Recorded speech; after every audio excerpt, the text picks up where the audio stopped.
Bonjour à tous. Comme vous pouvez le voir, aujourd'hui, j'aimerais vous parler d'art. Mais je pense qu'avant cela, il est important que je vous explique un peu ce qui m'a amené en fait, à réfléchir sur l'art. Donc je vous recrée un peu le contexte. J'étais chez moi, j'étais seule, et pour une raison quelconque, j'étais terriblement en colère à ce moment-là. J'étais seule et pourtant j'avais un réel besoin de pouvoir exprimer cette colère, de pouvoir l'extérioriser. Et la seule et unique victime potentielle à ma disposition était une pauvre feuille blanche qui était posée sur le bureau.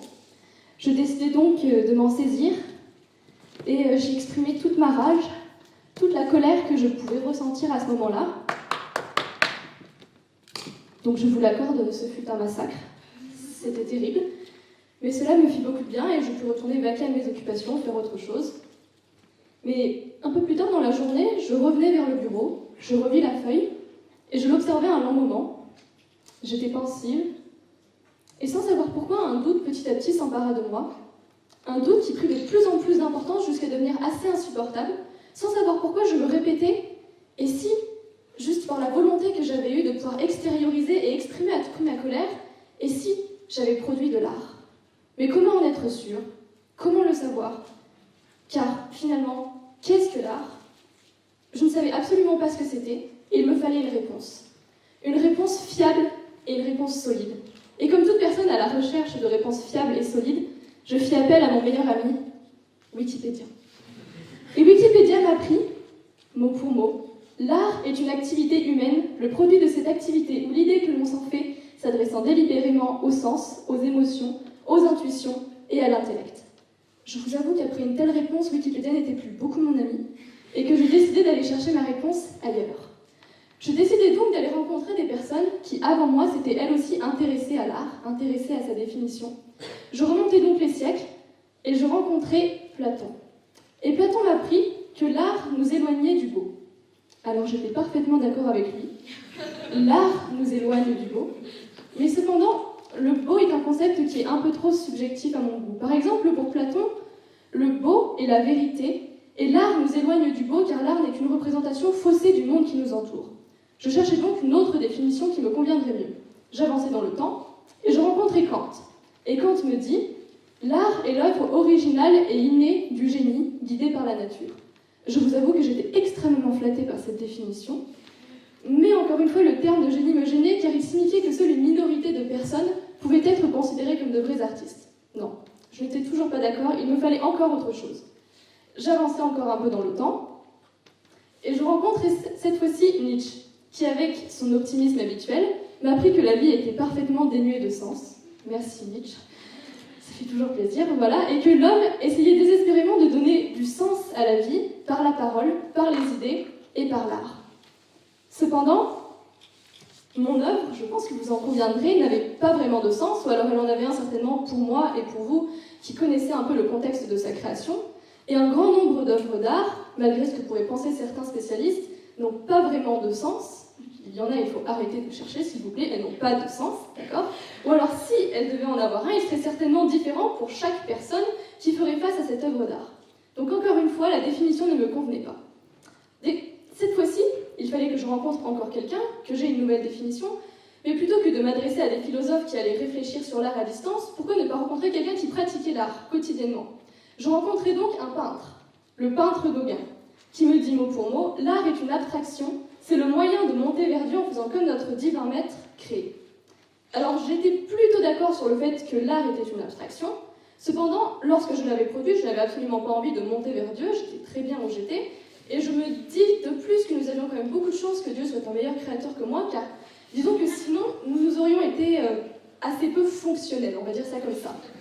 Voilà. Donc, j'avais eu beau rencontrer des philosophes, j'avais eu beau rencontrer Wikipédia, qui était pourtant ma source la plus fiable, j'avais rencontré un peintre et pourtant, j'étais revenue au point de départ. Je ne savais toujours pas ce qu'était l'art. Et la question persistait. Qu'est-ce que l'art? Qu'est-ce que l'art? Et il me fallait une réponse à tout prix, car le doute était réellement insupportable. Et je me dis tout simplement, pourquoi ne pourrais-je pas proposer ma propre définition de l'art? Une définition qui collerait davantage à l'idée personnelle et assez subjective que je pouvais me faire moi-même de l'art. Et cette définition, la voici. L'art est une intention de créer. Et uniquement une intention de créer. Mais attention, dans cette définition, le mot « créer » est important. Il y a cette idée de production, produire un objet, produire une image, produire une idée, pourquoi pas. Mais Ce qui est vraiment important dans cette définition, c'est le mot intention. Par exemple, si on prend un ouvrier qui produirait à la chaîne dans une usine des objets, mais dans le simple but de pouvoir subvenir à ses besoins matériels, cet homme-là produirait quelque chose, mais ne serait pas un artiste. Mais ce même homme qui produirait ces mêmes objets dans cette même entreprise, cette même usine, mais qui mettrait une réelle passion dans ce qu'il ferait, qui considérerait l'objet créé comme une fin plus que comme un moyen qui lui servirait à juste subvenir à ses besoins et à gagner un peu d'argent, lui devrait être considéré comme un artiste car il met une réelle intention, une réelle passion dans sa production. Cependant, je ne peux pas me permettre simplement de vous imposer cette proposition, cette nouvelle définition. Comme toute définition en philosophie, celle-ci se doit d'être démontrée. Et quoi de plus efficace, de plus beau, de plus rapide lorsqu'on cherche à démontrer quelque chose que les mathématiques? Oui, c'est la petite transition. Et du coup, cependant, depuis le début, je suis plus dans une idée philosophique de l'art, et je vais maintenant essayer de passer à une démonstration mathématique. Donc il faut que j'arrive à faire le lien entre la philosophie et les mathématiques. Et ce lien, le voici. C'est une proposition sur laquelle va se baser plus ou moins le reste de mon talk. Je vais considérer que le concept philosophique s'apparente à un ensemble mathématique, et je vais tout de suite vous expliquer le plus clairement possible pourquoi. Un ensemble en mathématiques est simplement une collection d'objets. Voyez-le un peu comme un grand sac qui contiendrait un nombre donné d'objets. Et le concept d'un objet en philosophie est simplement l'idée que va se faire l'esprit humain d'un objet. Et du coup, cette idée que nous allons nous faire d'un objet repose sur l'ensemble des objets similaires que nous avons déjà rencontrés par le passé. Ça peut paraître un peu confus comme ça, donc je vais essayer de prendre un exemple plus concret. Prenons le concept du stylo. Donc le concept de l'objet stylo contiendrait en fait tous les objets nommés stylo que vous avez rencontrés jusqu'à aujourd'hui. Et quand vous rencontrerez un nouvel objet dans la vie de tous les jours, vous prenez cet objet, vous le comparez à l'ensemble des objets qui composent votre concept stylo, et vous concluez, oui, non, cet objet est-il un stylo ou ne l'est-il pas? Donc j'espère que c'est un peu plus clair pour vous à présent le lien entre le concept et l'ensemble. Et durant tout le talk, attention, ce n'est pas une notation mathématique, c'est juste moi qui l'introduis pour pouvoir simplifier un peu les écritures. Quand je parlerai d'un concept, je le mettrai entre parenthèses. Donc rappelez-vous bien, je l'utiliserai par la suite dans la démonstration. Voilà, donc nous pouvons revenir à la proposition qui nous intéresse, la définition que nous allons tenter de démontrer aujourd'hui. L'art est une intention de créer. Très rapidement, on se rend compte que cette définition implique quelque chose de très important. Si l'art est une intention de créer, cela implique nécessairement que n'importe quel objet doit pouvoir appartenir au concept d'art. C'est assez logique. On est donc en droit de se demander, est-ce vrai que n'importe quel objet puisse appartenir au concept d'art? Ou plutôt, posons-nous la bonne question, qu'est-ce que le concept d'art? Soyons-nous capables de définir un ensemble pour le concept d'art qui contiendrait un nombre donné d'objets? Car après tout, quand on y pense, l'art est différent selon les pays, l'art est différent selon les époques, l'art est différent selon le contexte social, politique, économique.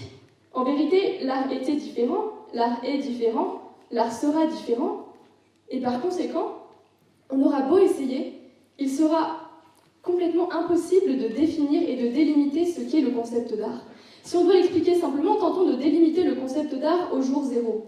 Il suffit qu'entre le jour 0 et le jour 1, un artiste un peu ingénieux, un peu original crée quelque chose qui s'appelle art et qui renouvelle un peu la définition qu'on pouvait avoir d'art. Cet objet va s'ajouter dans le concept d'art, va l'agrandir et par conséquent, le concept d'art sera plus grand au jour 1 qu'il ne l'était au jour 0. De la même manière entre le jour 1 et le jour 2, de la même manière entre le jour n et le jour n plus 1, et par conséquent, on aura beau essayer, le concept d'art est un concept qui peut contenir toujours plus d'objets et une telle diversité d'objets qu'on arrive assez rapidement à la conclusion que le concept d'art est en fait un concept qui contient et qui peut potentiellement contenir une infinité d'objets. Et à ce point-là, on est assez content, car un concept qui contient une infinité d'objets peut contenir n'importe quel objet, et puisque ce concept qui contient n'importe quel objet est le concept d'art, c'est que n'importe quel objet peut appartenir au concept d'art. Arrivé à ce point, je vous laisse quelques instants pour vous remettre du choc émotionnel. Vous pouvez pleurer de joie, vous pouvez reconsidérer toute votre existence. Non, s'il vous plaît, n'allez pas aussi loin. Et tout simplement, je suis désolée de vous décevoir, mais ce que nous venons de prouver ici n'est en fait absolument pas ce que nous voulions prouver au départ. C'est-à-dire ma définition, l'art est une intention de créer. Car regardez bien le sens de l'implication, il est très important en mathématiques.